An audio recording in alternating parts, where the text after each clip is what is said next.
जय हिंद दोस्तों, आपका एक बार फिर स्वागत है हमारे यूट्यूब चैनल कमल इलेक्ट्रिकल्स में। तो दोस्तों, इसमें जो भी क्वेश्चन रिवीजन के होंगे वह सब निम्न पर आधारित क्वेश्चन होंगे। यह हमारी ITI सेकेंडरी की तीसरी क्लास है। अगर आपको हमारे पढ़ाने का तरीका, क्वेश्चन समझाने का तरीका पसंद आए तो हमारे चैनल को सब्सक्राइब करें और हमारे वीडियो को ज़्यादा से ज़्यादा अपने दोस्तों में शेयर करें, कमेंट करें। तो चलिए चलते हैं हम अपने पहले क्वेश्चन की तरफ। आर्क वेल्डिंग के लिए किस प्रकार के डीसी जनरेटर का उपयोग किया जाता है? इसका सही आंसर है ऑप्शन नंबर सी, विभेदक यौगिक जनरेटर, डिफरेंशियल कंपाउंड जनरेटर। अब हमें समझना है कि वेल्डिंग क्या होता है। वेल्डिंग का उपयोग हम जो है दो धातुओं को जोड़ने में करते हैं। अगर हमें इन दो धातुओं को जोड़ना है तो हमें क्या करना पड़ेगा, इन्हें वेल्ड करना पड़ेगा, वेल्डिंग करना पड़ेगा। अब वेल्डिंग भी हमारे कई तरह के होते हैं, जिनमें से एक वेल्डिंग करने का तरीका होता है हमारा आर्क वेल्डिंग। आर्क वेल्डिंग में हमें अधिक करंट चाहिए होता है और कम वोल्टेज की आवश्यकता होती है।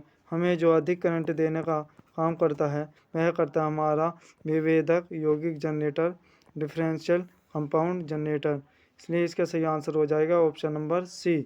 आर्क वेल्डिंग के लिए हम डिफरेंशियल यौगिक जनरेटर का उपयोग करते हैं। हमारा जो शंट जनरेटर होता है वह हमें कांस्टेंट वोल्टेज देने का काम करता है।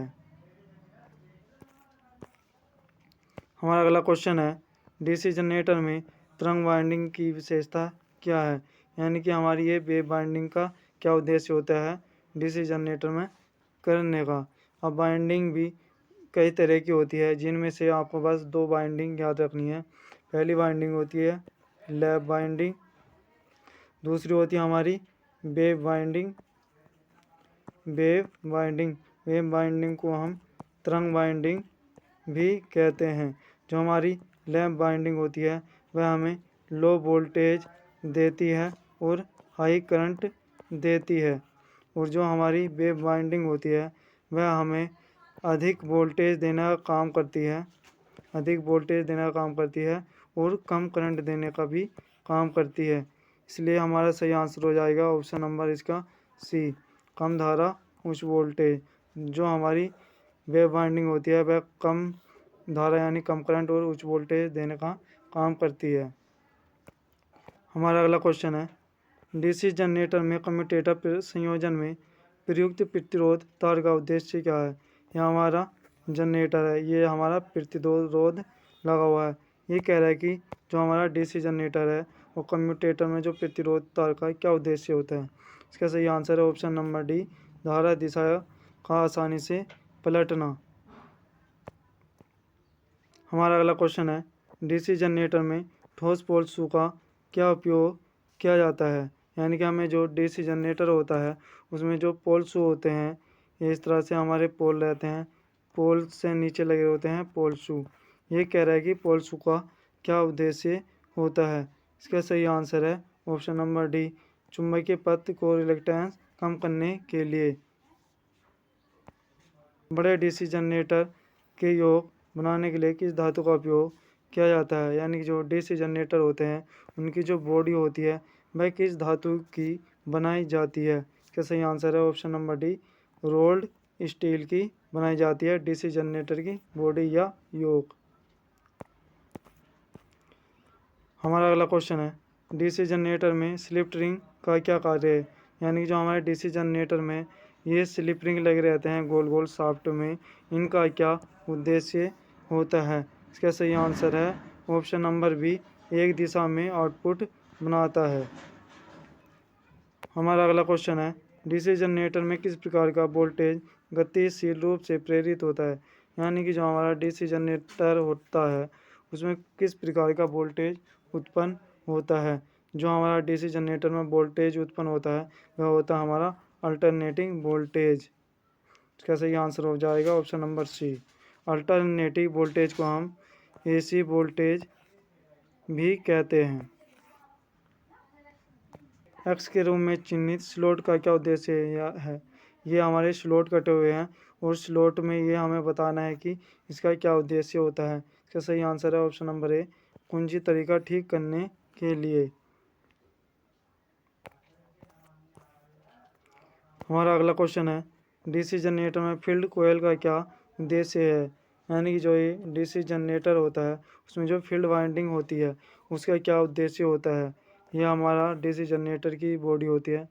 डीसी जनरेटर की बॉडी पर लगे होते हैं हमारे इस तरह से पोल लगे हुए होते हैं। ये इस तरह से पोल लगे हुए रहते हैं, इन पे लिपटी रहती है हमारी वाइंडिंग या फील्ड वाइंडिंग। जो फील्ड वाइंडिंग का कार्य होता है वह चुंबकीय क्षेत्र बनाने का कार्य होता है। इसलिए इसका सही आंसर हो जाएगा ऑप्शन नंबर सी, कुंडली फ्लक्स का निर्माण करने के लिए ध्रुवों को चुंबकित करना। यह हमारे पोल है, पोलों को चुंबकित करने का काम करती है हमारी फील्ड वाइंडिंग। हमारा अगला क्वेश्चन है, बड़े डीसी जनरेटर मशीनों के पोल को बनाने के लिए किस धातु का उपयोग किया जाता है। इसका सही आंसर है ऑप्शन नंबर सी, ढलवा इस्पात कास्ट स्टील का उपयोग किया जाता है। जो हमारा स्टील होता है वह लोहा प्लस कार्बन का बना हुआ होता है। हमारा अगला क्वेश्चन है, क्यों पोल कोर स्टेपिंग डीसी जनरेटर में प्रचलित होते हैं। यानी कि जो हमारे पोल होते हैं वह क्यों लेमिनेट किए जाते हैं। अगर आपको जहाँ भी प्रचलित या लेमिनेशन शब्द दी जाए आपको सीधा लगाना है भंवर धारा हानि को कम करना, यानी कि भंवर धारा ईडी करंट लॉस को कम करने का कार्य करती है हमारी लेमिनेशन कोर। हमारा अगला क्वेश्चन है, इलेक्ट्रोप्लेटिंग प्रक्रिया के लिए किस प्रकार के डीसी जनरेटर का उपयोग किया जाता है। सबसे पहले हमें समझना है कि इलेक्ट्रोप्लेटिंग क्या होती है। इलेक्ट्रोप्लेटिंग के लिए हम दो प्रकार की धातु को प्रयोग करते हैं। एक धातु का प्रयोग करते हैं जिस पर हमें दूसरी धातु चढ़ानी हुई होती है। इलेक्ट्रोप्लेटिंग का उद्देश्य होता है कि धातु को जंग से बचाना। इलेक्ट्रोप्लेटिंग में हम डीसी वोल्टेज का उपयोग करते हैं और इलेक्ट्रोप्लेटिंग में जो हम कांस्टेंट वोल्टेज का भी यूज करते हैं। जो हमें कांस्टेंट वोल्टेज देने का काम करता है वो करता है हमारा शंट जनरेटर। इसलिए इसका सही आंसर हो जाएगा option number A, shunt generator जो है हमारा इलेक्ट्रोप्लेटिंग प्रक्रिया में यूज होता है। हमारा अगला क्वेश्चन है, डीसी जनरेटर में कंपनसेटिंग वाइंडिंग का क्या उद्देश्य है। इसका सही आंसर हो जाएगा ऑप्शन नंबर सी, बीच चुंबकीकरण प्रभाव को बेअसर कर देता है।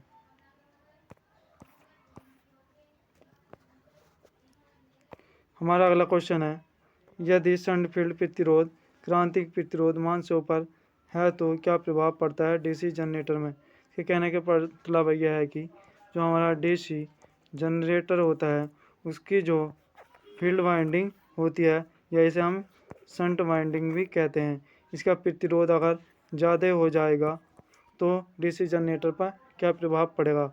आपको याद रखना है कि अगर हमारे शंट फील्ड वाइंडिंग या आर्मेचर का प्रतिरोध अधिक हो जाएगा तो हमें जो है हमारा जो है डीसी जनरेटर वोल्टेज बनाने में विफल हो जाएगा। इसलिए इसका सही आंसर है option number C, generator voltage बनाने में विफल रहता है। अगर हमारे आर्मेचर और वाइंडिंग यानी जो फील्ड वाइंडिंग है अगर इसका प्रतिरोध उच्च हो गया तो हमें कम वोल्टेज प्राप्त होगा।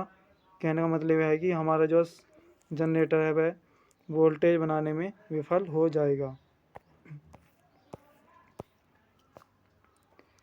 हमारा अगला क्वेश्चन है, डीसी जनरेटर में आर्मेचर प्रतिक्रिया का क्या प्रभाव है। इसका सही आंसर हो जाएगा option number B, output voltage कम हो जाता है।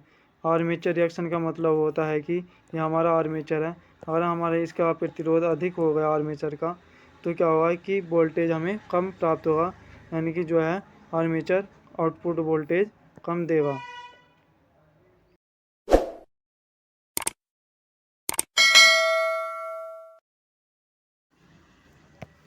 हमारा अगला क्वेश्चन है, सिंपलेक्स वेव बाइंडिंग आर्मेचर के साथ 4 पोल 120 कंडक्टर हैं, 1500 आरपीएम की गति से संचालित है। फ्लक्स हमें दे रखा है इतना वेबर का, तो ईएमएफ की गणना कीजिए। यानी कि हमें डीसी जनरेटर में जो है ईएमएफ निकालना है कि कितना वोल्टेज हमें वह देगा। तो जो डीसी जनरेटर में वोल्टेज निकालने का फॉर्मूला होता है या ईएमएफ निकालने का फॉर्मूला होता है वो होता है phi Z N P upon 60A। यहाँ पर जो है डीसी जनरेटर के फ्लक्स है, ये कंडक्टरों की संख्या है। यह डीसी जनरेटर की स्पीड या आरपीएम है, ये पोलों की संख्या है, ये समांतर पथों की संख्या है। तो हमारा ई बराबर हो जाएगा, फ्लक्स दे रखा है हमें 0.007 इंटू कंडक्टर की संख्या दे रखी है 1020 इंटू डीसी जनरेटर का जो आरपीएम दे रखा हमें 1500 आरपीएम का है, इंटू पोलो की संख्या हमारी 4 बटे 60 इंटू ए हमारे समांतर पथों की संख्या। हमें जो बाइंडिंग दे रखी है वो वेव बाइंडिंग दे रखी है। वेव बाइंडिंग में हमेशा समांतर पथों की संख्या 2 के बराबर होती है, इसलिए हमारे ए का मान हो जाएगा 2। इसे कैलकुलेट करके जो हमारा आंसर आ जाएगा वो होगा हमारा ऑप्शन नंबर सी 357 वोल्ट। ये हो जाएगा 357 वोल्ट ईएमएफ देगा हमारा डीसी जनरेटर।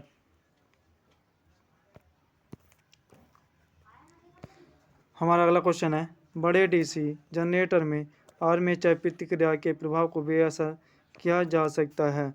यानी कि जो हमारा आर्मेचर होता है, यह हमारा आर्मेचर है, इसके प्रतिरोध को बेअसर कैसे किया जा सकता है। तो इसका सही आंसर है option number A, compensating binding का उपयोग करके। यानी कि आर्मेचर के साथ हम कंपनसेटिंग बाइंडिंग लगा देंगे तो जो आर्मेचर प्रतिक्रिया होगी, यानी जो आर्मेचर प्रतिरोध हो जाएगा वो कम हो जाएगा। हमारा अगला क्वेश्चन है, डीसी जनरेटर में क्या प्रभाव होता है अगर इसे लंबे समय तक बंद रखा जाएगा। इसका सही आंसर है ऑप्शन नंबर डी, अपने अपशिष्ट चुंबक को खो देगा। इसके कहने का मतलब है कि एक हमारा डीसी जनरेटर है, यह काफ़ी लंबे समय तक बंद पड़ा हुआ है, तो क्या होगा, जो हमारा डीसी जनरेटर होगा वह अपने अपशिष्ट चुंबक को यानी चुंबकीय क्षेत्र को खो देगा।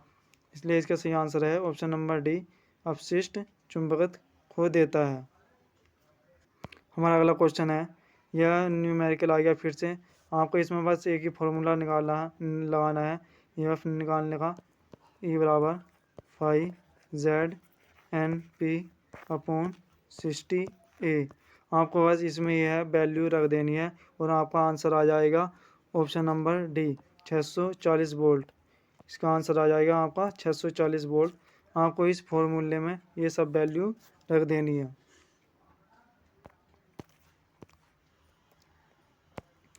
हमारा अगला क्वेश्चन है, यदि मुख्य क्षेत्र का प्रभाव डीसी जनरेटर में विकृत हो जाए तो प्रेरित ईएमएफ पर क्या प्रभाव पड़ेगा। इसका कहने का मतलब है कि हमारा एक डीसी जनरेटर है, ठीक है, उसके जो क्षेत्र प्रवाह यानी जो वाइंडिंग का प्रवाह है वह उस पर क्या प्रभाव पड़ जाएगा। यानी कि जो हमारी ये वाइंडिंग है, ठीक है, अगर इसका हमारा जो है क्षेत्र प्रवाह यानी जनरेटर विकृत हो जाए, डिस्ट्रॉय हो जाए, यानी कि उसके जो है चुंबक उत्पन्न करना बंद कर दे, यानी कि फ्लक्स उत्पन्न करना बंद कर दे, तो क्या होगा कि ये हमारा प्रेरित ईएमएफ भी घट जाएगा।